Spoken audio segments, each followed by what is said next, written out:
বাচ্চাদের মেধা বিকাশের জন্য গুরুত্বপূর্ণ 5টি খাবার। 1. ডিম।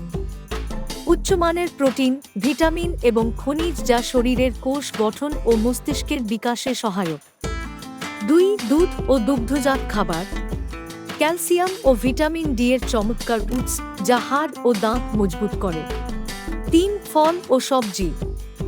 ভিটামিন, খনিজ এবং অ্যান্টিঅক্সিডেন্টে ভরপুর যা রোগ প্রতিরোধ ক্ষমতা বাড়ায়। 4. মাছ ও মাংস।